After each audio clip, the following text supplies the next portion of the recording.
Because the WNBA corrected this one flagrant, blatant, disgusting foul and play by Alyssa Thomas, all of a sudden a new hate campaign, a new smear campaign. There is a harsh, undeniable truth regarding the WNBA's referee system that league executives are desperately trying to conceal from every dedicated fan of the sport. The complete list of all 34 WNBA referees has been leaked online, exposing both their first and last names.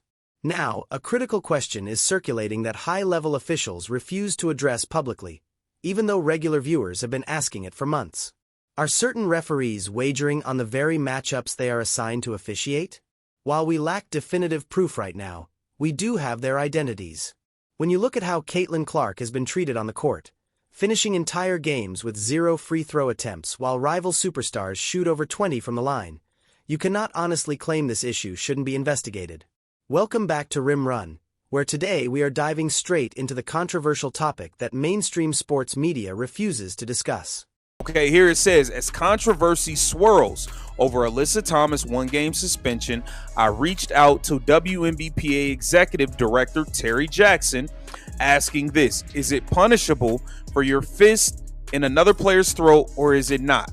Players Union spokesman said the WNBA respectfully declines comment. Before breaking down the details of the leak, what journalist Christine Brennan uncovered about the league's refusal to speak, and how the handling of Alyssa Thomas's suspension exposes who the front office truly protects, we must examine a crucial detail that other commentators are totally ignoring. The Women's National Basketball Players Association has completely failed to defend Caitlin Clark after she endured a dangerous, blatant hit on the court. The Players Union is literally designed to protect every single athlete in this league, yet they chose to remain completely silent. This lack of action becomes incredibly important later in this video, because I will show you exactly who profits when Caitlin Clark is left unprotected. Pay close attention, because every single point we cover is tied together into one larger narrative that we have been tracking for weeks. Using her. You see what Emmanuel Acho said, oh, they got what they need out of her. They don't need her around anymore. You see what's going on. They used her up. Let's look at the verified facts of this situation so you can see exactly what information has entered the public eye and what it truly signifies. First, an online post from an account named Power_Eyes has gone viral, publishing the full names of all 34 active WNBA referees for everyone to see. The post offered a highly critical perspective, comparing these officials to referees in an old-school 1940s roller derby league who only exist to make physical violence look acceptable and legitimate. That is the exact sentiment currently spreading among fans who watch these games every single night. Second, we have clear video proof of games this season where Caitlin Clark did not shoot a single free throw. Meanwhile, during those exact same stretches of the year, stars like Breanna Stewart and Aya Wilson were awarded more than 20 free throws in a single matchup. Think about that massive gap for just a moment.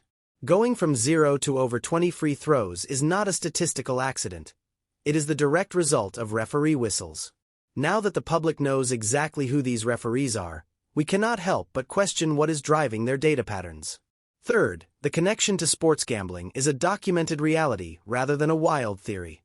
Malik Beasley, a 9-year veteran of the NBA, faced federal indictments over an illegal sports betting ring centered around prop bets and point shaving. His defense attorney, Steve Haney, even confirmed to ESPN that they were arranging a peaceful surrender to federal authorities. The specific strategy Beasley allegedly utilized involved manipulating individual player prop bets, such as over-under targets for total rebounds. Official reports indicate he allegedly altered outcomes across 4 specific games: Bucks vs. Cavaliers, Bucks vs. Hornets, Bucks vs. Clippers, and Bucks vs. Nets. In the matchup against the Clippers, a group of gamblers bet on the over for his rebounds and won their wagers after Beasley caught his 4th rebound with only 2 seconds remaining on the clock, barely clearing his 3.5 rebound line. It is incredibly difficult to call that a mere coincidence. Consider this carefully. Malik Beasley was earning an 8-figure salary and still allegedly chose to risk it all for gambling money. WNBA referees earn only a tiny fraction of an 8-figure income. If a highly secure, wealthy athlete is willing to alter games for betting payouts, it is completely logical to look closely at underpaid referees whose televised calls consistently hurt the most popular, highly viewed player in women's basketball. I am not declaring anyone guilty, but the question itself is entirely valid, and no one on major TV networks has the courage to ask it. That is exactly why Rim Run exists. Fourth, the double standard regarding technical fouls is completely undeniable. These referees assessed Caitlin Clark a technical foul right on television, yet I witnessed Paige Buchers clap aggressively at an opponent without receiving any penalty at all. I watched another athlete clap directly in the face of an official and escape without a whistle. The rules are not being enforced consistently. They are being used selectively against one specific player. Fifth, a popular Indiana Fever fan account recently shared data showing that Caitlin Clark has suffered more flagrant fouls than any other competitor since entering the league, with a vast majority of those hits completely ignored by refs. The WNBA front office finally reviewed just one dangerous play involving Alyssa Thomas and issued a brief one-game suspension. According to official reports, the foul involved a direct strike to an opponent's throat, yet it only resulted in a single-game ban. The league's immediate reaction to this discipline told the real story. Watch this footage, because the moment the WNBA finally penalized a dangerous foul against Caitlin Clark, an immediate smear campaign was organized against her. The establishment immediately shifted the focus away from player safety to protect Alyssa Thomas, proving that the league is working against its own biggest attraction. I predicted this exact pattern in a video 3 weeks ago, and the footage proves it. It says, as controversy swirls over Alyssa Thomas' one-game suspension, I reached out to WNBA Executive Director Terry Jackson, asking this: is it punishable for your fist in another player's throat, or is it not? Players Union spokesman said the WNBA respectfully declines comment. Let us take this a step further, because the situation involves issues much deeper than basic foul counts and biased whistles. There are 4 distinct layers to how this institutional problem operates. Layer 1.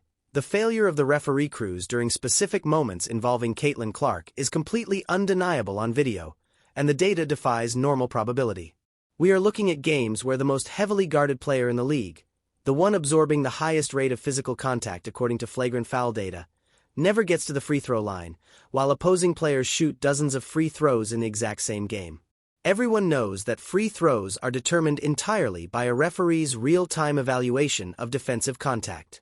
When that evaluation creates a 0 to 20 gap against the most targeted player on the floor, it stops looking like an honest mistake and starts looking like a systemic failure.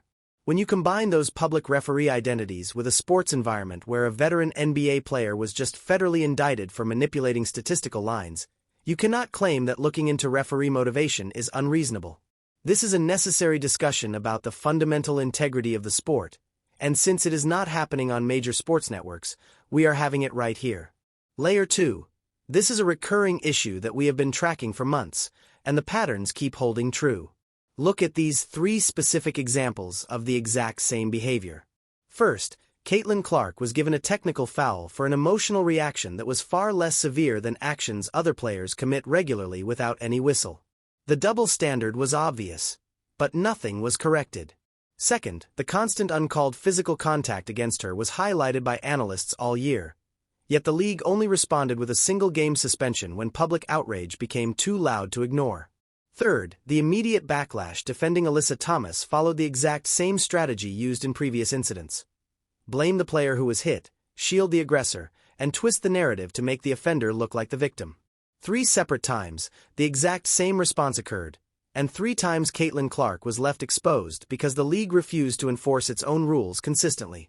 Layer 3. The responsibility for this cover-up extends straight to the top of the organization. Let us be completely honest about who is protecting this system. The Women's National Basketball Players Association chose not to support Caitlin Clark after the dangerous foul by Alyssa Thomas. The group created to protect the players remained silent. Furthermore, the WNBA front office, managed by Commissioner Kathy Engelbert, outright refused to answer a direct question from journalist Christine Brennan. Brennan reached out to ask whether striking an opponent in the throat was a punishable offense under league rules, and a spokesperson responded that the WNBA would respectfully decline to comment on the matter. The mainstream media has also dropped the subject or actively participated in the narrative that protecting Clark is somehow unfair to the rest of the league, leaving the core question completely unanswered. Layer 4. Think about what Caitlin Clark is losing because of this lack of organizational support. The data shows she has taken more flagrant hits than any active player since her debut, with the vast majority ignored by referees during the game. This means opponents face no real consequences for targeting her physically. She is forced to navigate games with 0 free throw attempts despite facing the most aggressive defensive pressure in the league, and the moment the league enforces a single suspension on her behalf, it triggers a smear campaign designed to protect the status quo. Through all of this, the Players' Union, the Executive Office, and the major media networks have offered nothing but silence. The brightest young star in the game is being hung out to dry by an institutional silence that benefits everyone except her. Here is the evidence that the networks will not show you, because it proves exactly how the league is treating her. Commentators like Emmanuel Aiko have openly stated that the league got exactly what it wanted from her and no longer feels the need to protect her. Let us look at that reality clearly. Christine Brennan asked the WNBA Executive Office a simple, binary question about player safety, and the official response was, no comment. After Caitlin Clark helped the league secure a historic collective bargaining agreement and brought unprecedented television ratings and revenue to the sport, the front office will not even state on the record that her physical safety matters. That is a deliberate institutional decision, and it is exactly why the leadership at the top needs to be held accountable, just as we argued during the recent labor negotiations. Before giving the final verdict, listen to this final perspective on how the league operates.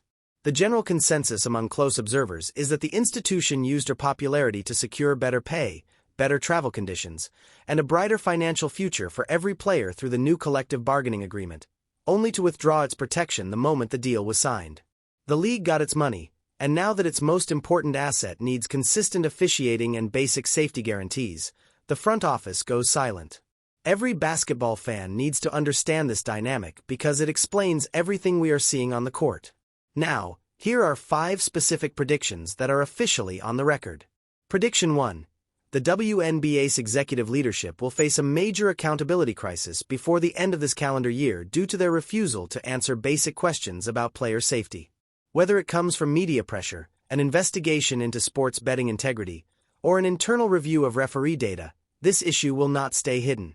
If the front office escapes public accountability by the end of the season, you can come right back to this comment section and call me out. Prediction 2. Caitlin Clark is going to respond to this pressure the only way she can, by elevating her play on the court to a level so undeniable that biased officiating will not even be able to slow her down. She has handled every bit of adversity thrown her way, and that resilience will continue. Prediction 3. The public exposure of the 34 referee identities will force the league into a defensive position they wanted to avoid. The moment a mainstream journalist connects these officiating patterns to the broader federal conversation surrounding sports betting integrity and the Malik Beasley indictment, the league will be forced to address referee accountability head-on. Prediction 4. A major investigative sports outlet will release a comprehensive data analysis detailing the free throw disparities and uncalled fouls against Caitlin Clark, forcing this conversation directly into mainstream sports coverage. Prediction 5. The season will conclude with Caitlin Clark leading the Indiana Fever on a deep playoff run that proves her elite talent is greater than any institutional hurdle. Despite the silence from the front office and the union, she remains the most impactful figure in the history of the league, and no lack of leadership can change that reality. Right now, I need 3 things from you. First, leave your honest thoughts in the comments below. Is this officiating gap the result of an intentional bias against Clark, or is there another logical explanation that fits the data?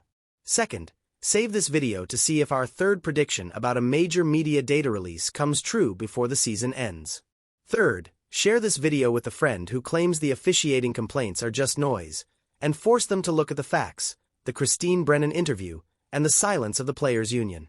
Tomorrow, we will break down the true financial impact of the new collective bargaining agreement and look at why the union's silence after the Alyssa Thomas incident is so revealing.